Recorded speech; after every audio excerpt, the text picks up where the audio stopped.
Ollie, Excellent, excellent, excellent. lovely to see you, my brother. It's we've had some nice talks, even on the phone when we're not actually recording. It's been nice. It's been nice. I've enjoyed our conversations, even during this incredible, crazy pandemic. It's been nice to have the opportunity to speak to you and just kind of, just see what it's like in America, see what our brothers and sisters are doing out there, and how the world's kind of, how the world's changing and whatever, and how, whether for the better or for the worse. But at least it's nice to know and have a ear into the world. Instead of going to YouTube to find it, going directly to someone like yourself to have a conversation. So I'm Yes. enjoying the opportunity to that again. How are you? You all right? Excellent, excellent. Can you hear me? Yeah, I can. Fabulous. Okay, good. So, Good. so now it looks like you're a bit of a, you're a bit of a trooper now. You know how to use the Zoom. Have you used it since we've been having our interviews? Have you been using it with other people? No, not really, except for my business partner uses it a lot. So I kind of work with her. But other than that, I haven't really been. I've been too busy working, trying to keep things moving. No, I can imagine. And that's the thing. You know what? When we talked before, I didn't actually, we've talked about so many things. We talked about, the stuff with your restaurant and what you're doing, but we never really asked the question. I never asked the question because obviously, you have a great desire to not only nourish people, but to support the community. But when did you learn how to cook? From my father, and he learned from his grandmother, so, and from his mother. So yeah, and I think I told you that it just kind of got passed down because my grandmother, his mother used to cook and give food out to, people in the neighborhood, in that time period let's say in the 20s and the 30s, having somebody white come over your house and feed them is a very dangerous thing. People don't realize that.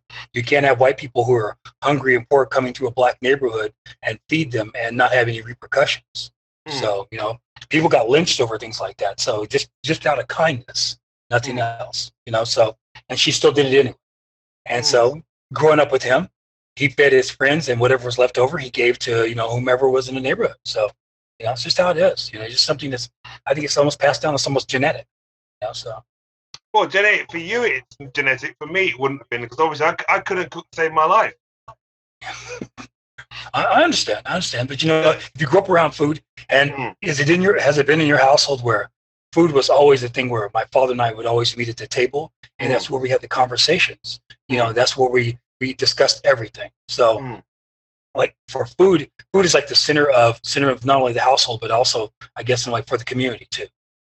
Bringing people to the table, so to speak. So when you bring them to the table, you have this food here.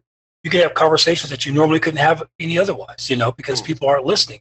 People are listening to you, and you're listening to them when you're eating and sitting there, and you're like in a safe place.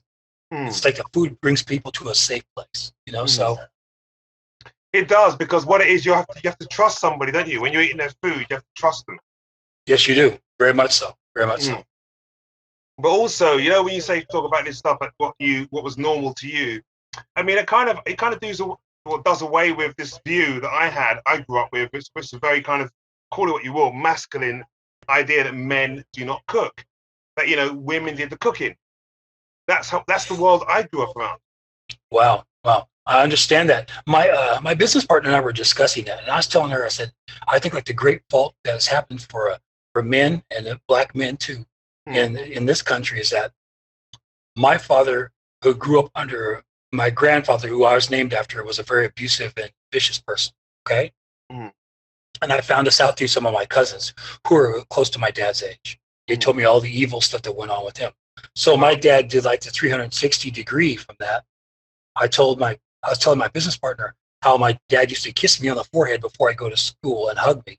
And that's something that I think a lot of men have never really done to their sons, which I think has contributed to how men are so abusive and vicious and evil in the world, because they don't have a man's love. It's always been considered something like a weakness, and it's not a weakness, of course. Love is not a weakness. And so for men to love one another and hug each other, and my dad did that in public. He'd do it anywhere, kiss me on the forehead and hug me, and you'll like this story. Years later, after my father passed away, I came across this guy who was a biker, and he was in high school.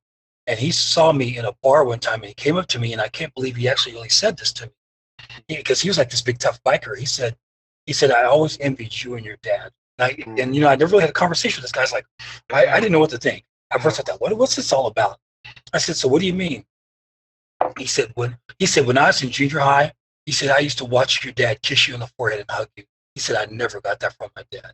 Mm. Wow. Mm. So it's kind of amazing that you would think years like decades later, you would people that would impact somebody who you never even knew would impact. You never even knew you was watching. So the power of love, the power, and I think from men hugging each other, like my father kissing me on the forehead, thank you, that type of stuff. Oh my gosh, you're getting served a cup of tea. Yeah, yes, that's my business partner, Julie. Yes, and but I do that to my son now. My son comes over, I hug him and I kiss him. I make him. He's taller than me. He's like 3 inches taller than me. I make him bend down. I kiss him on the forehead. So, I'm serious, man. I pass that on, and I told him. I told him the whole story, about how that went on with his grandfather and I. So yeah. No, but everything you're saying is so important because obviously it is about undoing some of the damage, because it is damage. Yes. People don't want to admit that, and I think there's a lot of stuff. I mean, I think with me and you were very honest about this stuff. People don't want to admit that there's damage within the Black community and with all communities, working class communities, even in upper class communities, whatever. There's damage, but it's identifying that damage. And once you realize, if you can have the strength to change that within for the next generation, which you're not changing for the next generation, you're passing it on. For someone like myself, I'd be changing it for the next generation, but that's not something I experienced. So it's about making sure we just going, okay, this is not what we had, but we've got to make sure the next generation gets the better, from what we had. Right on. Yeah, I totally agree. So that's what I've been. All those behaviors, I remember all those. What my father told me, what it went on in the family. So with all of that going on, that's what I try to do, to undo a lot of that that's going on between me, my son, my daughter, my grandson. Try to undo all of that, So show them that as a father, that I'm still a real person.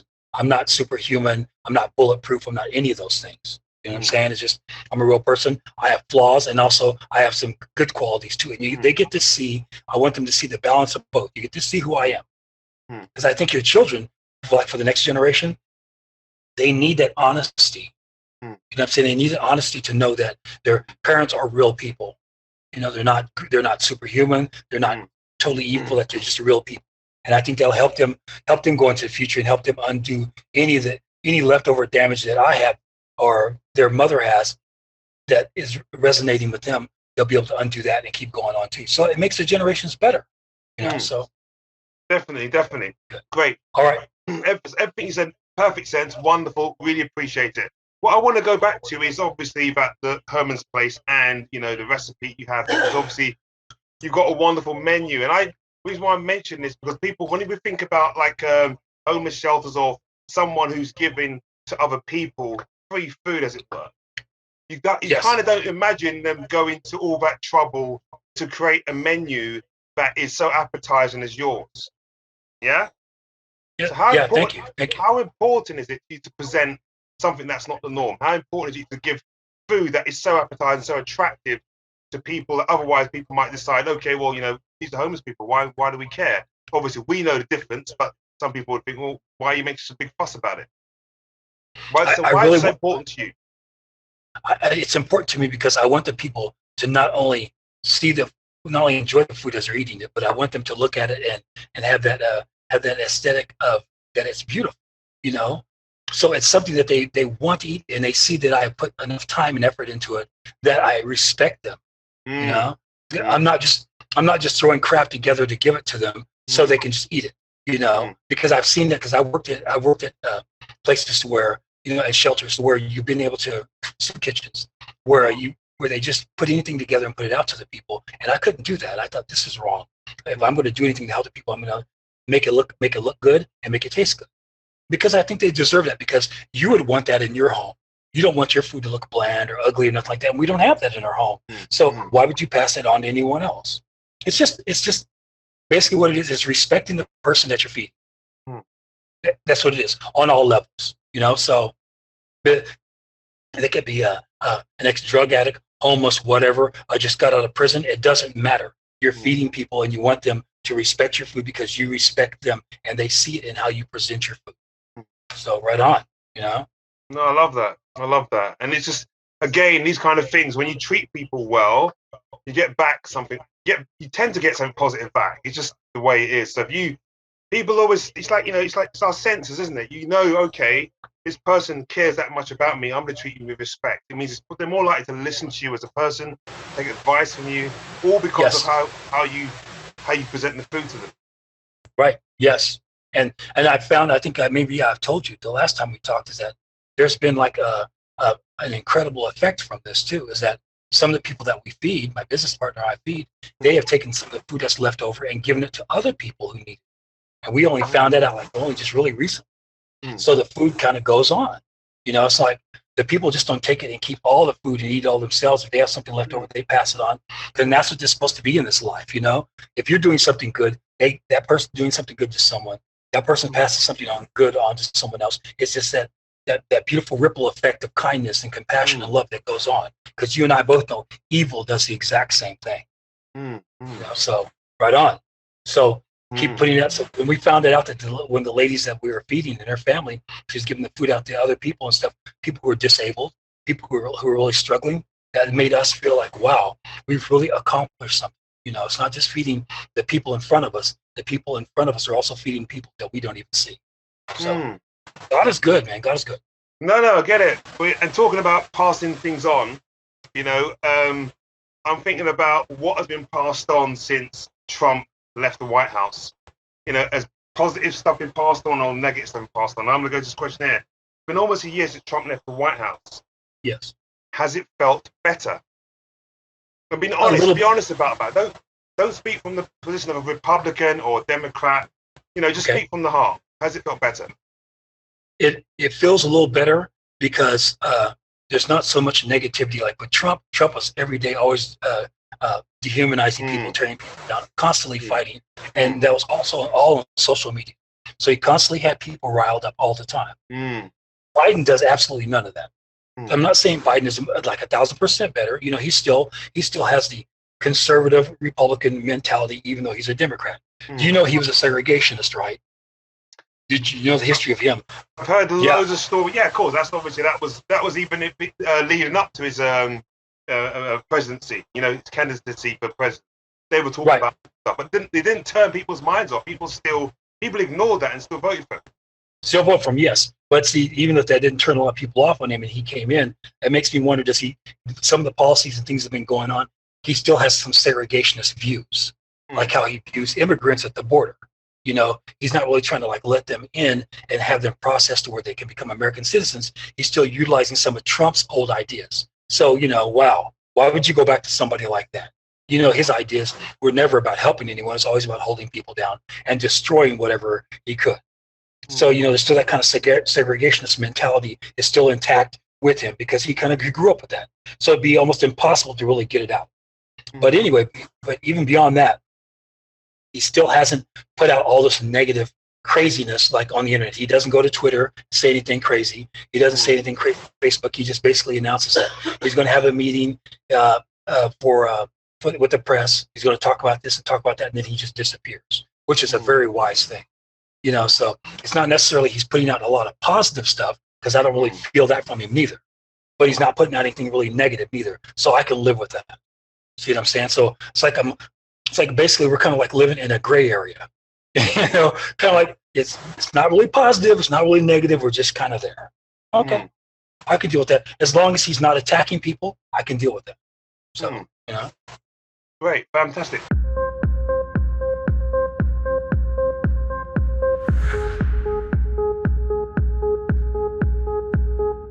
Okay, good. Okay, we mentioned in our first talk about the kickback from BLM, and and obviously it was all about white backlash, all that kind of stuff.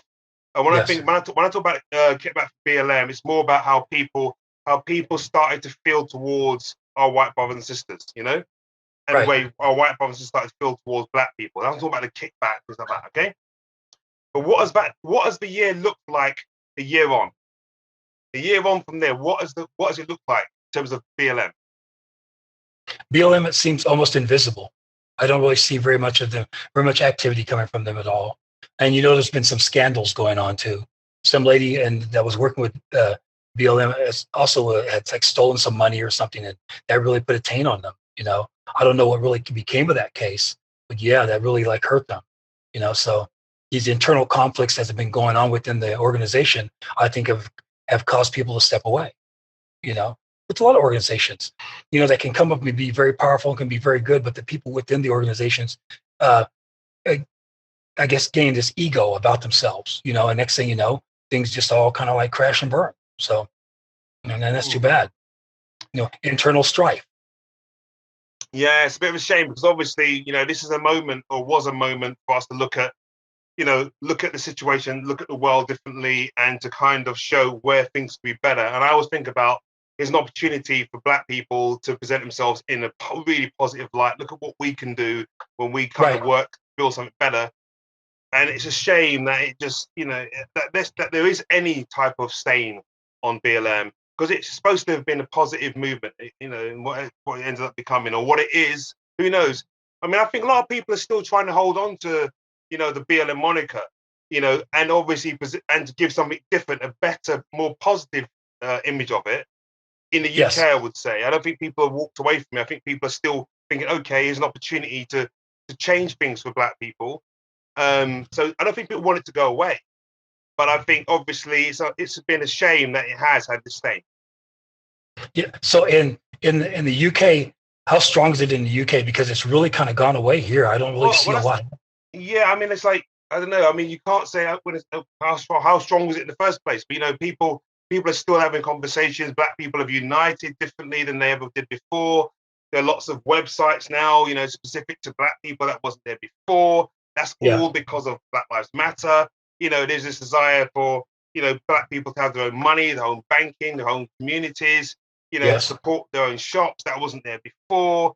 I mean, it might have been there, in an infant stage, but what we're seeing now is, there's a growth, there's an idea that this is positive, this is possible. So BLM in itself, it brought about these ideas, or brought them to fruition, because for the first time, what you had was people of color or our Black brothers and sisters saying, okay, we have to be wary or aware of problems. We have to be aware of what can happen. So we have to protect ourselves in some way. And that wasn't there before. So has BLM gone away? No, because I think ultimately in all of those things, there is still partially BLM is part of all of that. Yeah, I don't think it's gone away. I just think like the impact of it has kind of like gone down. Because like I said, the scandals that has happened here, I don't see like a lot of activity and a lot of people really promoting it. Even though I know it seems to be like in academia, it seems to be much stronger than it is really out in the streets. Because I see a lot of professors who are still really pushing that and still, very active in making sure that a Black agenda is really heard and really seen like in academia. So that's cool. That you have real history instead of like stuff altered, because and there's pushback from that too. In Texas, they're trying to change all the history books to where I don't know if you heard that they want slavery to be mentioned as like involuntary servitude, or where the people were just basically kind of like just feel like just kind of like, I'm serious. They want to put in the history books where slavery was just something that Black people. I know it's insane. It's insane, man, to think that they want to water it down like that, because also the critical race theory is being a big pushback against that.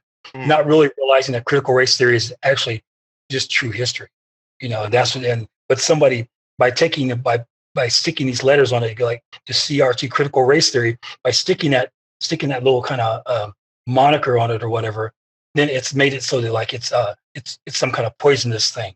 So can you explain that to the viewers that are going to be watching this? Can you explain critical race theory to them, because they might be lost on what that actually means? Critical race theory in Black academia is really true history. It's like what really happened in slavery, what's really happened in the civil rights, not the watered down theories that have come through and have been put in books for decades. Okay. So, and that's what's really scared a lot of white conservatives, and even a lot of white fence riders. People who are not really conservative, not really liberal, are really scared because they think like their history is being wiped away, and it's not. It's just the truth that's being told, and the truth wipes away a lot of things that are lies. And that's really a fear. Like recently, when it came out about the Alamo, I was raised to think about the Alamo in Texas, which was where Sam Houston, Davy Crockett, and if I remember Jim Bowie, what the Bowie knife came from, were there fighting for the history of Texas and for freedom. Well, that's not true. That was never true. What they were fighting for was to make sure Texas would stay a slave state. So that's what they're fighting for. And the Mexican government did not want a slave state. They want slavery in their area. So the Mexican government came up, they had the big war, and they all lost, and they all were all executed, basically. You know, but that's always been told from the white historical standpoint that those guys were all heroes. They were all slavers. You know, so that destroys, that hurts a lot of people in Texas. A lot of people in Texas grew up knowing that the Alamo was like their thing. You know, it was like this big historical monument and movement to where white men basically fought for freedom. It wasn't even true. So, but you know what? I think what I've been hearing is obviously what people are saying, or what being repeated, is that it's kind of like we are trying to rewrite history. Critical race theory is basically about trying to rewrite history. So it's the opposite of what you're saying. Yes. Yeah, that's what a lot of the white educators are really pushing. Conservative, yes, they are. Is that it's rewriting history? It's just telling. It is in a way rewriting history only for truth. You know, slavery was a voluntary servitude. It was not. Slavery was evil. You went thousands of miles across. Ollie, do you know what? Ollie, you know when we talk about this stuff, it always kind of gets me, because it's like for me, it's almost like it's unbelievable. And I know slavery. We know slavery. We know how bad slavery was. Yes. But when I think about kind of what is going on, or what people in America are dealing with, this idea, like when I look at a white person or a white brother, I don't see all of this history when I look at a white person. Do you understand me? Yes, I don't either. Yeah, you don't. But in America, there is the potential for somebody to be sitting across the room and going, your headspace is completely different, because different states have different mindsets. Okay? Right, true. One state is like, we don't want people of color in our state. Do you know what I say to you? And then the other state's like, well, we're in New York, we're down with everybody, we're partying. You go to another place in America, and it's a completely different place. It's like going to a different universe. Yes. That to me is so out there. There is this idea, this constant idea, or this view of black people in a certain way, but also the fact that we are viewed less than, and that we are suffering and struggling. And when I think about like what Americans have gone through, even if you're in somewhere like New York, where you may not even hear about lynching, or there may not be such thing as lynching in New York, there's all this shooting, but then you're in the South and the people are being lynched. You're like, how the hell can someone, how do you deal with that? How does a person of color deal with the fact that someone has been lynched in their state, whether it be 5 years ago or 100 years ago? It's mind-boggling. When I was a kid, I was threatened with, people used to threaten me, go, we're going to lynch you. But the idea of it in the reality is so far-fetched. But it's not that way for people in America. The history is there. It's still quite present.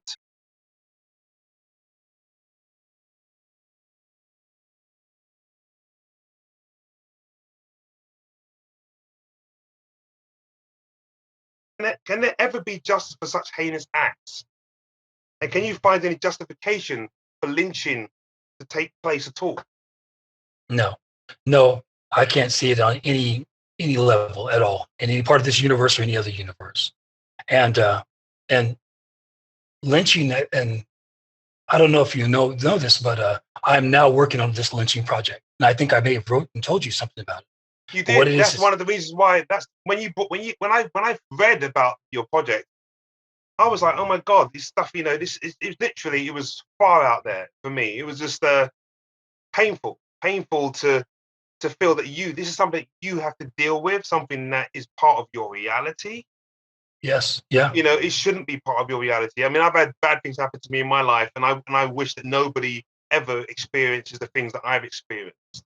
But I'm not saying, of course, obviously it's not your immediate family it's been hurt in this way, but the fact is you are so aware, and as you study in the project you're involved with, you're dealing with that reality. You're dealing with those memories, or the people, the families, the lost, and the people that are bereft as a result of these terrible acts.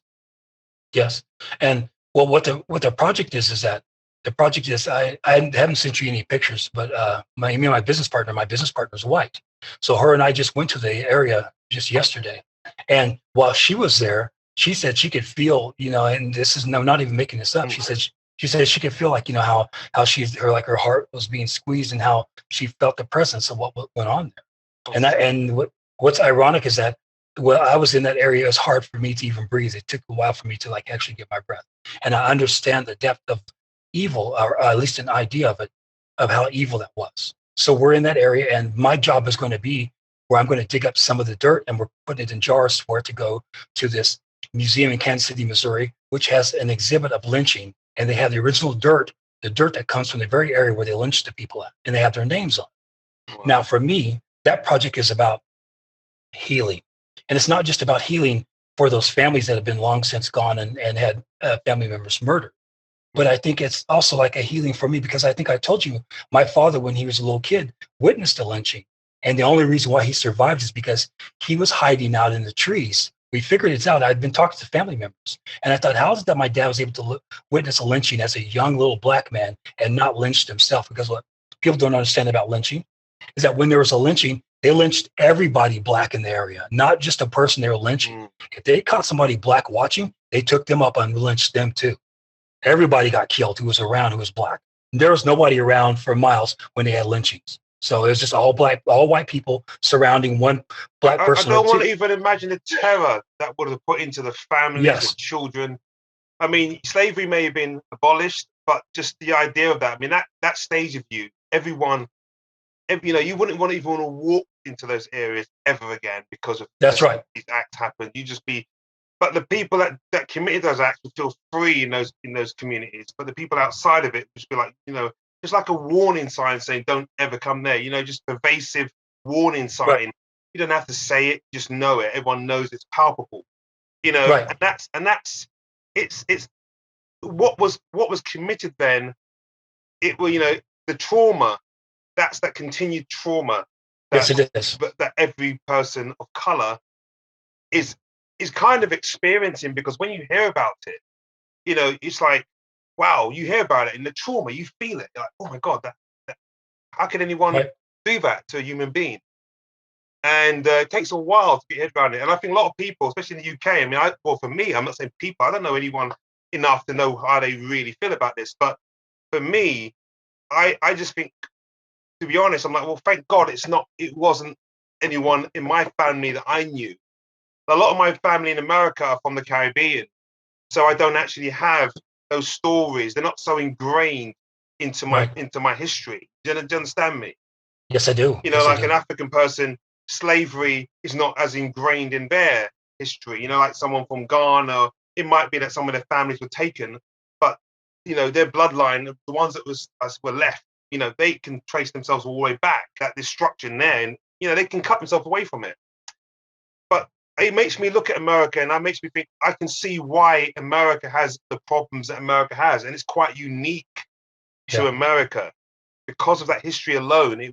It's very hard to change that, and we have to look at America with different lenses. We don't look at America with that lens and recognize, hey, this is a country that is really trying to not only heal itself, but solve some of the problems that are deeply entrenched in itself, like roots.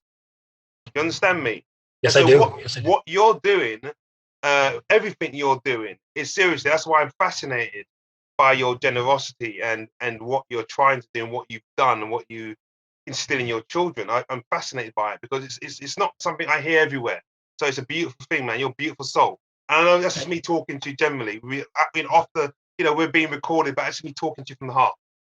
Okay. Thank you. Thank you. But one thing, because obviously I want that same place. I want to just finish this question. When I think about the fact that there are places in the world where Black people are not safe, it's truly unbelievable. This hate hasn't helped build positive relations. But do you envision a time when Black people will rise above all of this, become our better selves? And I think I would think more about America. When I frame that question, think about America. So I think we're trying our best out here, but we've got so much. We take a lot from America. But if America can heal itself or become part of its better self, it will do so much better for all of us, to be fair. Can Yes. you envision a time? Yeah. So can you envision a time when that will happen? I can envision a time, and the reason why I say that is because, like with this lynching project and other things, I'm not only just doing this stuff, but I'm bringing my kids in and letting my kids know this actually happened, but we need to process this, understand it, and then we can move on and become better. Because it's a trauma, like you said. So with these traumas happening to us, we need to find a way to be able to deal with these traumas and move on. You know, it happened to us and it's gone and it's in the past and it's part of who we are, but it doesn't have to define us. You know, and by knowing what happened and knowing the truth, that gives you a platform to be able to build on and to be able to like move on and be a better person. And that's what I'm trying to teach my son, my daughter, and my grandson, you know, showing them all these things that are going on. And they ask me questions like you, you know, like, so you're showing us this, Dad, and you're telling us this. What does this actually mean, Dad? Why is this pertinent in my life? I mean, my son and daughter like bring this stuff to me. I'm like, okay, this is why this is pertinent in your life. All these evil things that have happened. I said, your grandfather's like witnessed some of this stuff. And I said, and think about this, from what my father witnessed from that lynching, and he survived that. He tells me, and here it is like 60 years, just since he's been gone, that all these years, all these decades later, is that I get to go to a site where someone was lynched. I get to get this dirt and put it in jars and put it in a museum. It's almost like I'm actually going 360. I'm coming back to where we started. You see what I'm saying? It's like this healing. It's like I'm on a journey of healing. So what my father went through, my father was never able to be healed, but I'm helping my family in the future, helping our family in the future heal through something that he witnessed that traumatized him his entire life. So that's where we have this chance to be better. All the things that we've gone through, no matter how evil it is, and no matter how evil it was in the past, that we can learn from that, become better people, and go on and not carry that with us. Because if we carry that kind of trauma with us and let it override us, I mean, we do carry it with us, but have it override our brains and our souls, then we become just like that people who committed those atrocities. We cannot have that. If we learn and become better people through learning and through processing this trauma, we won't become nothing like what was in the past. That's why I have hope. Absolutely. And I think what those people that committed those crimes, I think they found a way to justify that in their mind. There's justification for them doing that. And I think that guilt is whenever they come in contact with a person of color, that guilt is probably the overriding feeling. I'm not talking about just any of our white brothers and sisters. I'm talking about these specific families that would have caused a lot of that grief and pain and suffering to people of color in the deep South. You know, right? I don't think they probably want to come in contact with black people because they're like, okay, well, you know, that reminds me of what we did. So what do? You either just not, get that close, because if you get that close and you know that your family were responsible. So I've seen the images, I've seen the pictures, postcards with people being lynched. You're like, how can anyone have a postcard in their house? Yes, with someone with an image of a man being lynched, and that be or photographs that they were selling. They were selling this stuff. Yes, and people don't, and people are now, like the generations coming up now, are now actually seeing how that unfolded. A lynching was like almost like a big house party, a community party, and that's no joke. Hundreds of thousands of people would show up, almost like at a football game.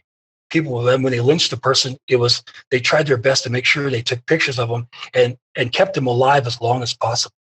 They cut off their genitals, they cut off fingers and stuff. There's still some of that floating around this country to this very day in jars. So people kept those souvenirs and did all that craziness. Okay. Now, what I really feel like we need to do as African Americans, and from what we've gone through, is that we need to really have a conversation with the people, not from the people of the South, but people whose families who participated. There's thousands of families still floating around, not just in the South and the North, because the North had a bunch of lynchings too. So you have all these people who really know that their family members participated in all this evil should come to the table. I wish we could have like a discussion with them and say, this is what your family members did to people who are related to us and people like us. We need to have a conversation. How can we be better? How can we never have this ever happen again in the future? How can we how can we become better people?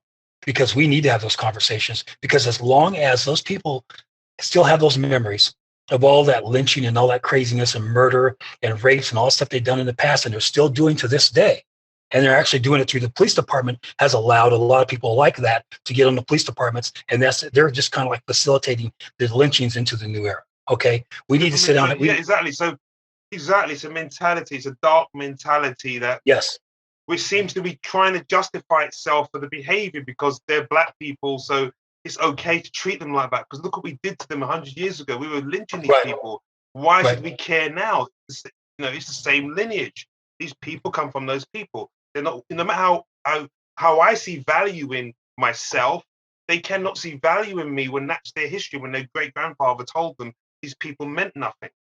right. True, and that's what we need to do. We need to deal with that generation, especially as now, because that older generation is passing away, but they passed on their evil. But I think we need to have conversations with them. I think we need to sit down, and I wonder what, I know that would be a hard conversation for me to sit across somebody whose family was part of lynchings and stuff and had pictures of them. Because like I told my business partner, I went to school with the kid, and him and I are still good friends, and he has a lot of guilt.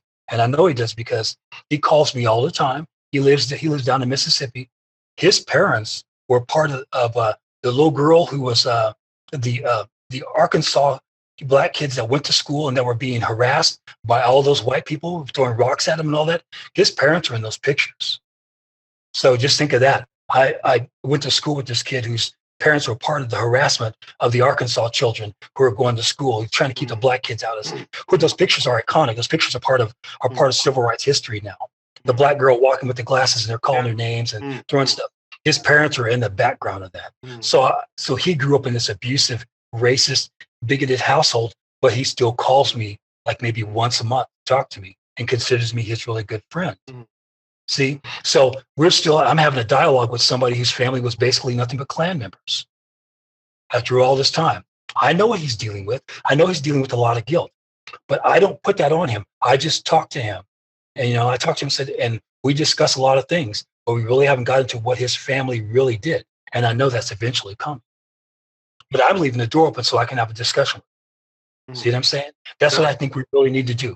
We really need to have that discussion about race and the evils that have been passed on down through the centuries in this country to African Americans. We really, because if we don't have that discussion, there's going to be nothing but violence. Violence begets violence, and that's never going to solve anything. And you and I both know that. By me getting mad at this guy whose family is nothing but Klan members, what can I do to him? What do I want to hurt him or do some evil to him? No. What is that ever going to accomplish? We're not going to accomplish anything unless we sit down, have a civilized conversation about all the evils that have happened to us and how can we work this out and move in the future. Because if this country doesn't do that, the United States is done. I don't care what anyone says. We can't get past these racial problems. This country will never be the pinnacle of what everyone thinks it is. It's falling now. It's going to fall even further, and it'll never get back up. It will never get back up because we can't get past the problems that we have from the past. We're still reliving those. We need to be better by having conversations, educated, civil conversations that are truthful, no lies. You've got to have the right people pushing for those things. True. You have to have the right people. That's the problem. There's always, I find there's too many of the wrong people, and I've got to be honest by that. It's like, you need the right people. People step up because there's an opportunity. There's an opportunity to make money, to be a spokesman, to have a voice. But they've got to be motivated in the right way. It can't be about money. It can't be about notoriety. It can't be about fame.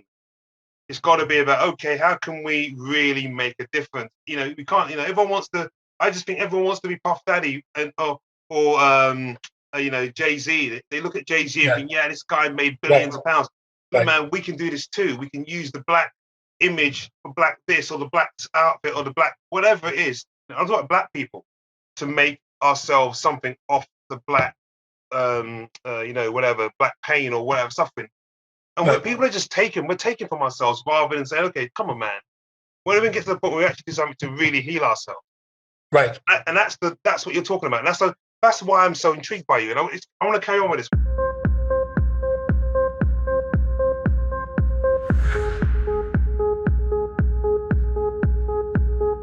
You are living in the South, and you basically, as well as whatever's going on with all this stuff, you still you still experience a lot of generosity as well. Herman's Place is funded by people, by donors. Yes, am I Yes, correct? yes. So you're Donation. seeing a lot of generosity from people, and I'm sure those people are not only black donors or our black brothers and sisters. I'm sure they're our white brothers as Yes, well yes, who are supporters. You're getting a really good idea of the kindness that is in mankind. yes, Okay, yeah. so okay. So in your opinion, are people becoming more generous or more self-absorbed? So this is what I think this is a general question about just people overall, not just about people that you're coming across, but in your ideas, your views. Do you think people have become more generous or more self-absorbed? unfortunately, to be honest, I think people are more self-absorbed, but Mhm. there is a core of people that are becoming more generous and seeing that there is a chance for us to be better. There is. And I'm seeing that through Herman's Place. I see that. I see people coming out of nowhere, sending us money to help us. I'm like, wow. So I know, so I still have that hope. And that hope is there because you see these people who have no idea who I am, no idea what we do, but they just hear about us feeding people for free. And number one, not asking for anything in return. Nothing. Either you believe or you don't. It's that simple for Herman's Place. So the people stepping up believe. And it's amazing. So, excuse me, sir. So think of that. You have black people, white, Hispanic, Asian, it doesn't matter, sending us money who believe. And there's not a lot of them, but there's enough to keep everything going. But there's this group, there's this gigantic group of people who I feel that the pandemic has like helped release a lot of craziness in them. It's like people who have things that were suppressed in them that have always kept it down. All of a sudden, they can be as crazy as they want to be. They can say whatever they want, do whatever they want because they feel like they have nothing to lose. In reality, they don't understand they have everything to lose because this is about your soul. It's not about money. It's not about what you can get material wise. You have to be able to save your soul, and to save your soul, you need to be human. You need to treat people with decency and respect. And that's what I think, that's the reason why Dr. King will always be one of the greatest people in this country. Is the very fact is that it was never about money and he was about healing. Not and white people don't really understand this. Dr. King wasn't just about healing the black community. He was reaching out to the white community saying, we need to be brothers and sisters. Do you understand? You need to come and be with us. And the white community at the time didn't have the understanding. I don't think they understood what was going on. They just saw that it was a black and white thing. They felt that Dr. King was this black civil rights leader who was against them. They didn't understand he was reaching out to them like, please be a part of what, because people don't even really understand that there was a lot of, there's Jews, there's Catholics, there's a lot of white people that were a part of the civil rights movement who helped Dr. King. So it was a conglomerate and people don't get that. People don't realize that it wasn't just all black Always, people. but that's always the case. There's always, but even BLM, Right. BLM is a clear example. When I was in New York and I was on the Black Lives Matter march in New York, I can tell you this now, it was 60 to 70% of the people on the march were white. Right. That's exactly right.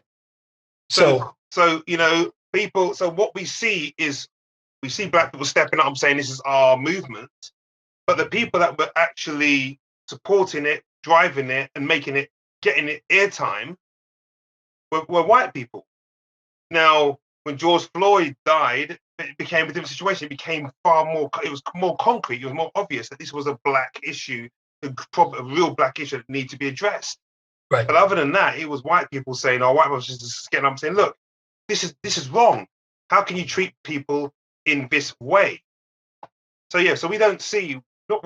People always assume that everything that's done by black people was always done by black people, but it takes our white brothers and sisters to support our black brothers and sisters to get the voice out there, to get to the point where it's recognized. And that's not a negative.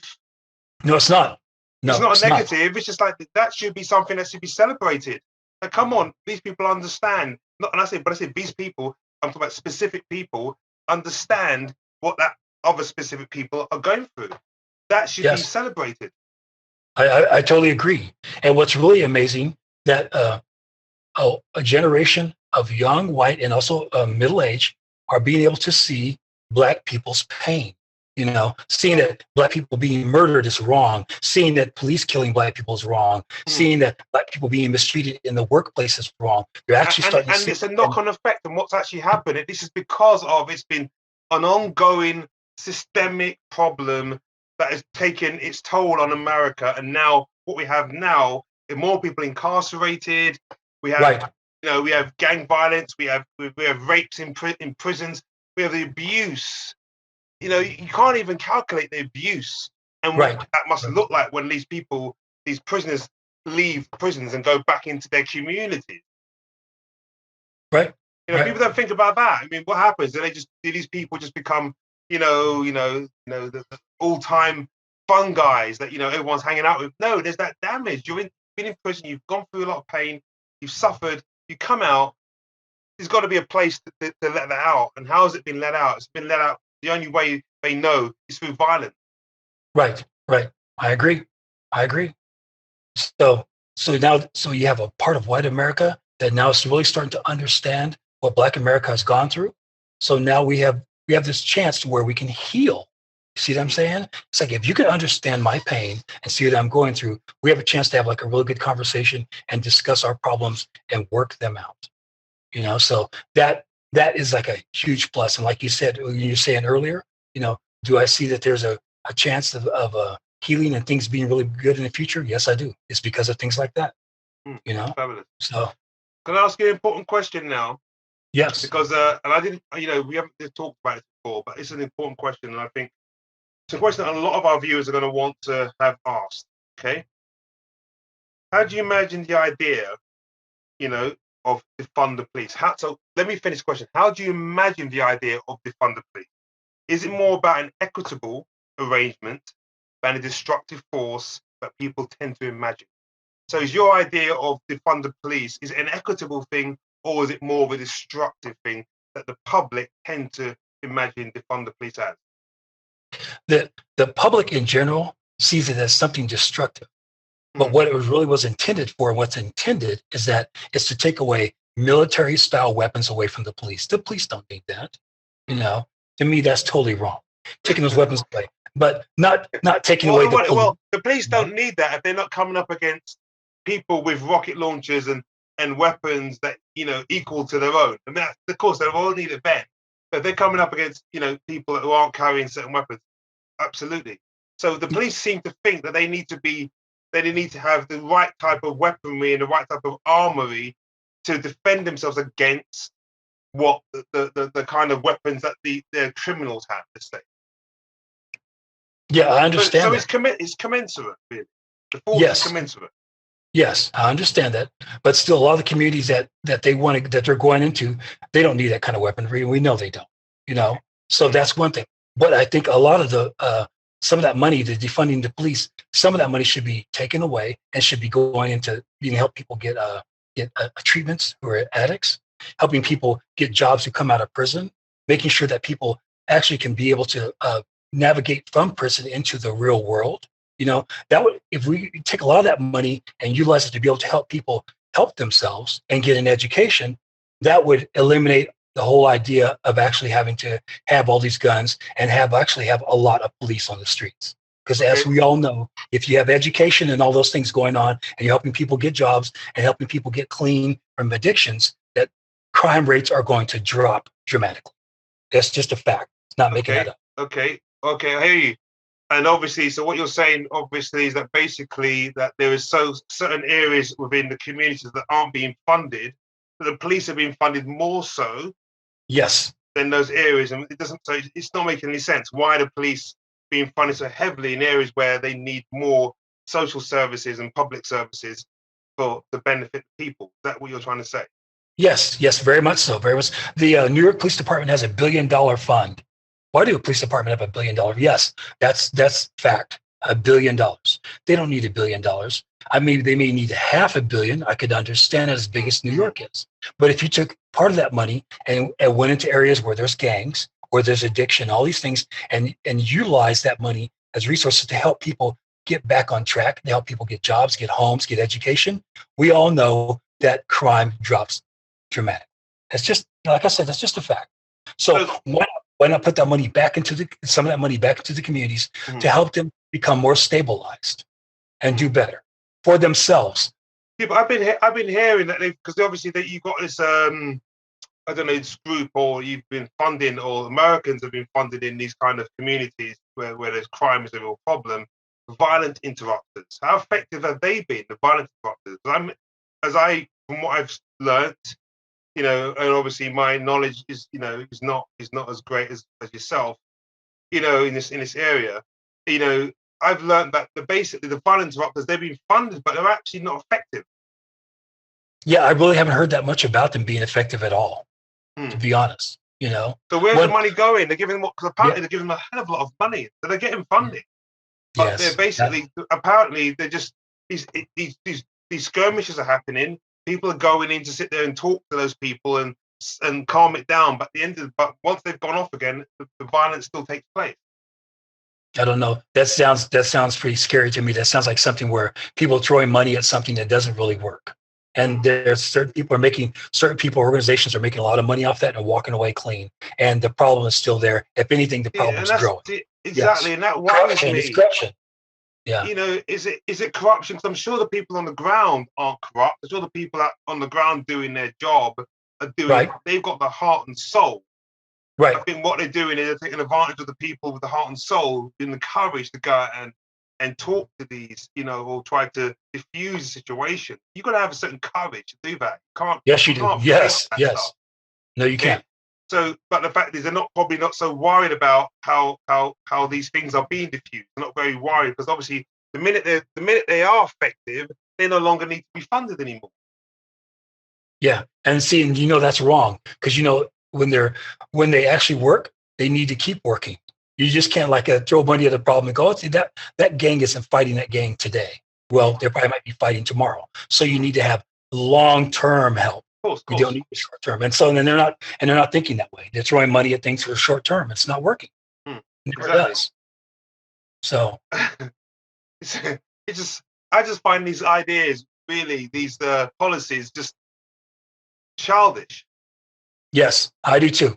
And it makes me wonder, so who really is behind these policies? Is it, and I'm sure it's like politicians who are being paid to be able to throw money at ideas or throw money at things, and it looks good on paper, and then they can walk away. It's a temporary appeasement as well. Right. That's exactly what it is. That's exactly what it's designed to be. It's kind of it looks good on paper. I can utilize this in my campaign, and I can I can be reelected and get paid not to do anything. Because I'm just very honest. I don't really care for a lot of politicians, be it Democrat or Republican in this country, because they say one thing and they don't do, and they just can't back it up. And it's because they don't want to. It's not because they can't. Let's be honest. It's not because they can't. It's because a lot of them don't want to. They just want the money. They want to sit down. They want to have their name on a plaque. Basically, and I'm a Democrat, I'm a Republican, I'm a senator, I'm a congressman, whatever, and they're happy with that. And they just stay in that seat for years and years and years, because we've had people in Congress stay there for 30, 40, 50 years. Some of them actually died in Congress, never did anything, because it's all about the money. And if we can find some way to get organizations who are not all about the money, who need money, yes, I understand, to be funded, but who actually care about the people. And I think that will come from within the communities themselves. That's what they need, not people from the outside going in to help the community itself helping the community from within. And that's who needs to be funded, are those who actually have a stake in what's going on in the community, and who really know the people and love the people and care about them doing well. Not somebody coming in from the outside who's just a politician, or somebody who's just hired to come in and say, I can solve all these problems, I can do this and this, and the next thing you know, they're gone and the problems are even worse. So I think you need people that I would say who are already there. Right. When you have something, when you live a certain way, your life is already there. You don't need anything. But you do this because it's just something you have to do for the good of the world. When you're somebody who's trying to use it as a way to social climb or to make money to get out of your existence, you may have a really bad existence, so you need to step a certain way just because you want to be the person at the top at the end of it. I mean, this is what happened with Caesar, isn't it? Everyone wanted to be Caesar. That's why Rome fell, because everyone wanted to be a little Caesar. And the corruption eventually destroyed Rome. So all of these, you got to find people that are already there, very comfortable with their lives, like yourself, and go, look, you know what? But look what I can do. I can do something that can, that can make a difference for the world, not just for me, but for the world. Because if the world's better, it's a better place for my children, and that's kind of why I'm in with Clusterview, is because I want to be able to have an effect, positive effect in any shape or form. If I can make a difference, that's what I'm here for, and that's what the kind of people we like to speak to. When I have these very open conversations, obviously there's different ways to have conversations with people, but when I'm being as honest as I am, that's what I'm looking for in people, the positive people that want to make the real differences. But I want to end it on this. Okay. Because obviously I think it's fitting for you. All right. Can acts of kindness really make a difference to the overall scheme of things? And I can't think anyone better placed to ask that question to. Can acts of kindness really make a difference to the overall scheme of things? Yes. Yeah. Because, and I say that because giving food to people with no strings attached. That's what I really love about Herman's Place. You're not asking people for money. You're not trying to do anything. You're just giving it out of kindness, okay, and compassion, right? So when you give food out and those people take that food and give it to other people, and those people give that food to other people, that kind of compassion and that kind of kindness goes on, like we were talking about, like a ripple effect. And that has to have an incredible impact. Because you think about it, if you take a gun and you go and shoot somebody, that has an incredible impact, not just killing that person, but what it does to their family, does to the justice system, does to people around the community. It's that clear other end opposite. Also, that kindness does the exact same thing. There's no way it could fail. It goes on and on and on. And I agree with that. What you find in your community, you're going to find that people aren't going to need to steal food. Right. Which means they have to be more selfish, more greedy. What they're going to do is they can go to Herman's Place and get a plate of food for free. So that just changes everything. That mentality, the energy, just positive. Oh yeah, exactly. I can share my food with you because I can go and get some more. You understand? Right. Yes, I do. And that's yes, I great. do. So yeah, I can see what you're saying. Absolutely. If it's I don't know what kind of society it is. Is that a socialistic society that we're talking about? Or is it basically a utopia? What is this, that we're talking about here? But the fact is, at the end of the day, you're doing something really positive, and I just hope that it continues. Yeah, we're going to keep it going. And like what you're just saying about a socialistic or utopian society, you know what it really is? I think it really is. It's a human being at their best. Just being a human being. You're flawed. You're not perfect. You're all these things, but just being compassionate and kind and loving, and just doing something that you don't have to get anything for it, because we do enough things in our life to get money and to get things for. Why does it have to be everything? It doesn't. Sometimes you can just be nice to somebody just to be kind. Absolutely. And it goes on, man. I think there's a lot of people out there who agree with you and have the same mentality. I see it every day, see when I'm outside. And so my heart is warmed to the conversation we've had, and obviously to the fact that I know that there's, I believe there's hope. I believe I do too. There's a potential for great things. Because I think people are good inside. And I think if you've had enough good people, it just continues, it flourishes. Right. Ollie Hall, thanks so much for your time. Absolute pleasure once again. Hope you enjoyed the conversation we had. Yeah, I always love the conversations we have because I love the truth and the power of truth. Yeah. That's Clusterview, my boss. Clusterview, it's like anything goes here. It's just like, and everyone's got their thoughts, their views, but this is it, Clusterview. It's all there on our site. So looking forward to getting this up, and obviously more people watching this stuff and they get to know more about you as well. So, but we can have talks anytime. You want to just give me a call, we'll have a chat. God bless you, my brother. Right. God bless you too. And much love to you and the family and your brother too. Tell your brother hi. Oh, yeah, definitely. I can't wait to send this to him. He'll love it. Okay, right on. Oh, but Ollie, say something to the people. Say something nice to the people. Be your best and do your best, for real. And just do something good for somebody. You'll be surprised what it will do in the future. Fabulous. God bless. All right. Take care, buddy. God bless.